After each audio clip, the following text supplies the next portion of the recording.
નમસ્કાર, benefit business બુલેટિનમાં આપનું સ્વાગત છે. હું રાજવી. તો જાણીએ આજના મહત્વના સમાચાર.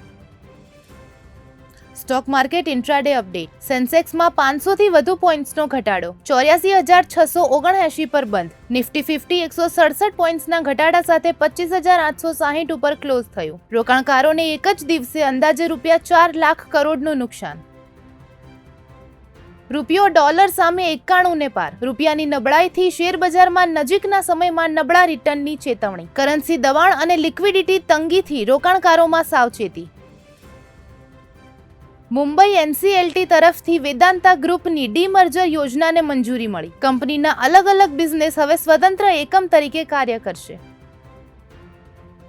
આરબીઆઈએ એચડીએફસી બેંકને ઇન્ડસઇન્ડ બેંકમાં 9.5% સુધી હિસ્સો ખરીદવાની મંજૂરી આપી. 1 વર્ષમાં હિસ્સેદારી પૂર્ણ કરવાની શરત. ઇન્ડસઇન્ડ બેંક પર ચાલી રહેલા ગવર્નન્સ અને નાણાકીય મુદ્દાઓ વચ્ચે મહત્વપૂર્ણ વિકાસ.